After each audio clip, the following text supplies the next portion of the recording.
غور سے سنیے اور پھر پوچھیے اپنے ضمیر سے، کیا 31st نائٹ منانا چاہیے؟ سنیے، آقا کریم صلی اللہ علیہ وسلم ارشاد فرماتے ہیں، تم ضرور اپنے سے پہلے لوگوں یعنی یہود و نصارہ کی پیروی کرو گے، یعنی تم ضرور پیروی کرو گے۔ اب پیروی کس حد تک کرو گے اس کو حضور نے اجاگر کیا۔ یہ تو فرما دیا کہ تم پیروی کرو گے، لیکن کس حد تک پیروی کرو گے اسے بھی حضور صلی اللہ علیہ وسلم نے فرمایا، بالشت بالشت، یعنی ایک بالش کے برابر بھی اگر وہ چلتے تم ایک بالش کے برابر ان کے برابر، یعنی اتنے قریب رہ کر کے تم فالو کرو گے، یعنی تمہارے اور ان کے درمیان کوئی فاصلہ نہیں رہے گا۔ اور ہاتھ بہاتھ، یعنی بالشت کے بالشت اور ہاتھ بہاتھ، حتیٰ کہ یہاں تک کہ اگر ان میں سے کوئی گو کے بل میں گھسا، یعنی کوئی سوراخ اس کے اندر گھسا، تو تم بھی ضرور گھسو گے، یعنی تم نے کسی یہود و نصارہ کو دیکھا کہ وہ سوراخ کے اندر گھس رہا ہے، گو میں گھس رہا ہے، اس کے پیچھے پیچھے تم بھی گھسو گے کہ یہ ترقی یافتہ ہے، یہ تھوڑی غلط راستے پر جائے گا، اس کے پیچھے پیچھے چل پڑو گے۔ اور یہ جو ٹکڑا ہے اسے ذہن میں رکھیں، یہاں تک کہ اگر کوئی اپنی بیوی سے سرے راہ ہم بستر ہوا تو تم بھی ضرور ایسا کرو گے۔ یعنی اگر کوئی شخص، کوئی یہودی، کوئی نصرانی راستے میں اپنی بیوی سے صحبت کرے گا تو تم بھی ان کی نقل کرنے میں شرماؤ گے نہیں، تم بھی ویسا ہی کرو۔ اب میں اس کو آپ کو سمجھاتا ہوا چلوں۔ مغرب کی پالیسی یہ ہے کہ لباس اتار دو، ایک دم ننگے ہو جاؤ، اور ہر برائی، نہ آپ وہاں ایئرپورٹ محفوظ دیکھیں گے، نہ وہاں کا سفر محفوظ دیکھیں گے، نہ راستہ محفوظ دیکھیں گے۔ جب جس کو خواہش پوری کرنی ہوئی کہیں بھی کھڑے رہ کر، بیٹھ کر، کیسے بھی کر کے اپنی خواہش وہاں پوری کر لیتے ہیں۔ اور اس کو ہمارے معاشرے میں دیکھا جائے تو بائک پر آپ دیکھ لیجئے کہ اس طرح سے بائک پر اور اس طریقے سے دریا کے کنارے پر ہماری قوم کے لوگ بھی سرے راہ بوس و کنار کرتے ہوئے اور بے حیائی کرتے ہوئے آپ کو دیکھے جائیں گے۔ تو ان کے نقش قدم پر چلتے ہوئے ہماری قوم نے بھی حیا کی چادر اتار دی، اور جب حضور صلی اللہ علیہ وسلم نے فرمایا کہ تم ضرور ان کے راستے پر چلو گے، تو آج ہماری قوم اس راستے پر چل رہی ہے۔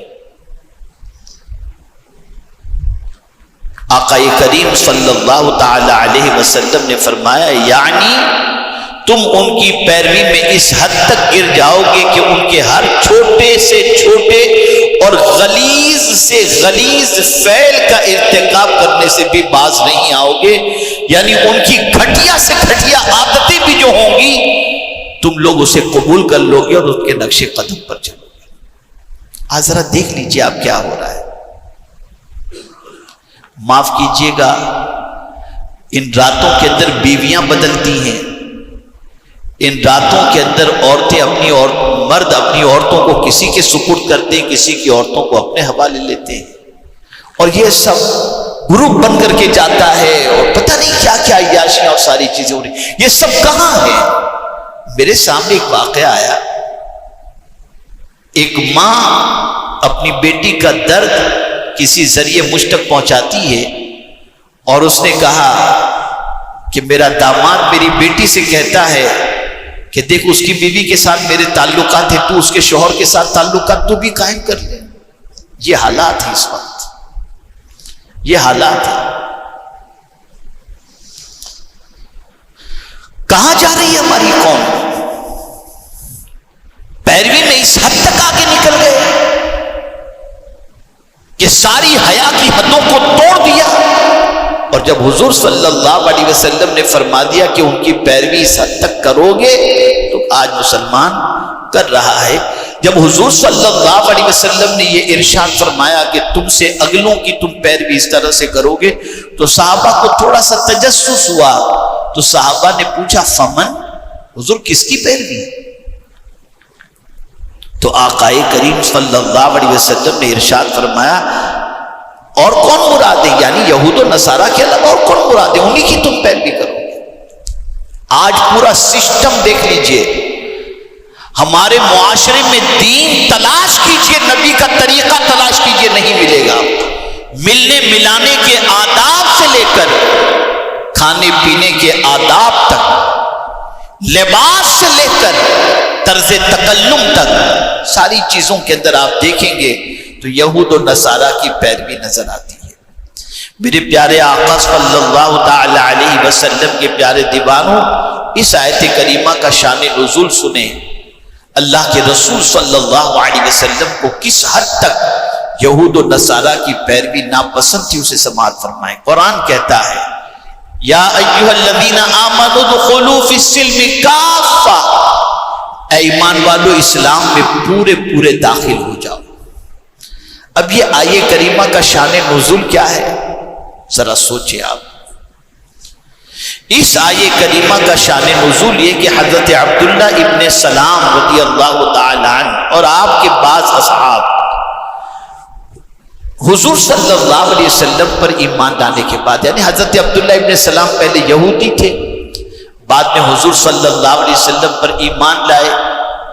تو یہودیوں میں سیٹرڈے کا ریسپیکٹ کیا جاتا ہے، تعظیم کی جاتی ہے سیٹرڈے کی، اور یہودیوں کے یہاں سیٹرڈے کو جو ہے وہ شکار نہیں کیا جاتا. اور اسی طریقے سے اونٹ کے دودھ اور گوشت سے بھی وہ لوگ پرہیز کرتے ہیں. تو چونکہ حضرت عبداللہ ابن سلام رضی اللہ تعالی عنہ اسلام میں داخل ہوئے تھے، اور اسلام میں سیٹرڈے کے سلسلے میں کوئی رسپیکٹ کا حکم نہیں ہے. اسلام کے اندر سیٹرڈے سے شکار کے سلسلے میں کوئی حکم نہیں ہے. اور اسی طریقے سے اونٹ کا گوشت کھانا، اونٹ کا دودھ پینا چاہیے یا گوشت کھانا چاہیے، اس پر کوئی شدت سے حکم نہیں کہ یہ تم کھاؤ. یعنی کھاؤ تو مستحب ہے، تمہارے لیے جائز ہے، کھا سکتے ہو، کوئی پرابلم کی بات نہیں. تو حضرت عبداللہ ابن سلام جو پہلے یہودی مذہب سے تعلق رکھتے تھے، انہوں نے جب اسلام قبول کیا تو انہوں نے سوچا کہ اگر میں سیٹرڈے کا ریسپیکٹ کرتا ہوں تو میرے اسلام میں کیا فرق ہوگا؟ کوئی فرق نہیں پڑے گا. اگر میں سیٹرڈے کو شکار نہیں کرتا تو کیا فرق ہوگا؟ میں اسلام سے نکل تو نہیں جاؤں گا. اور اگر میں اونٹ کا دودھ نہیں پیتا ہوں اور گوشت نہیں کھاتا ہوں تو بھی اسلام سے میں نہیں نکلوں گا. تو اس طرح سے میں اسلام پر بھی عمل کروں گا اور تھوڑی سی یہودیت پر بھی میرا عمل باقی رہے گا. بس اتنا تصور تھا کہ قرآن نے سختی سے ممانعت فرمائی. یا ایھا الذین آمنوا ادخلوا فی السلم کافہ، اے ایمان والو اسلام میں پورے پورے داخل ہو جاؤ. یہ نہیں کہ آدھے یہودی کے طریقے پر عمل کرو، آدھے اسلام کے طریقے پر. یہ اسلام نے فرمایا ہے. آج ہم کچھ کہیں سے لیتے ہیں، کچھ کہیں سے لیتے ہیں. شادی کی تقریب ہو، کچھ کہاں سے لیا، کچھ کہاں سے لیا، کچھ کہاں سے لیا، کچھ کہاں سے لیا. اور تھوڑا سا اسلام ہم نے نکاح کے موقع پر ایجاب و قبول میں لے لیا کہ بس اتنا اسلام چاہیے، باقی ہمیں ضرورت نہیں. معاذ اللہ من ذالک. لباس سے لے کر کے ساری چیزوں کے اندر وہ طریقے اپنائے گئے. آقا کریم صلی اللہ تعالی علیہ وسلم ارشاد فرماتے ہیں اس ذات کی قسم جس کے قبض قدرت میں محمد مصطفیٰ صلی اللہ علیہ وسلم کی جان ہے، اگر حضرت موسیٰ تمہارے لیے ظاہر ہوں اور تم مجھے چھوڑ کر ان کی پیروی کرو تو سیدھے راستے سے بھٹک جاؤ گے. بلکہ اگر آج حضرت موسیٰ علیہ السلام بھی بظاہر دنیا میں ہوتے اور میرا زمانے نبوت پاتے تو وہ بھی میری پیروی کرتے. یہ حضور فرماتے ہیں اگر موسیٰ علیہ السلام بھی حضور کا زمانہ پاتے تو سرکار فرماتے کہ موسیٰ علیہ السلام بھی میری پیروی کرتے۔ مسلمانوں یہ میرے نبی کی شان ہے، الحمدللہ یہ ہمارے آقا صلی اللہ علیہ وسلم کی شان ہے۔ اور آج ہماری قوم بھٹک رہی ہے، پتہ نہیں کیا کیا کر رہی ہے، اللہ ہی خیر فرمائے۔ اب ایک حدیث اور سنا دوں تاکہ آپ اچھی طریقے سے اسے بھی سمجھ لیں کہ سرکار صلی اللہ علیہ وسلم کو یہود و نصارہ کے طریقے سے کتنی نفرت تھی۔ یہودی عورتوں کا معاملہ یہ ہے کہ ان کو جب پیریڈ آتا ہے تو جب عورتیں حیض سے ہوتی نا تو یہودیوں کا حال یہ کہ ان کے ساتھ نہ بیٹھتے، نہ کھاتے، نہ ان کے ہاتھ کا کھانا کھاتے، نہ ان کے ساتھ بیٹھتے، نہ ان سے بات چیت کرتے، بالکل ترک تعلق۔ حضور صلی اللہ علیہ وسلم کو یہ طریقہ پسند نہیں آیا۔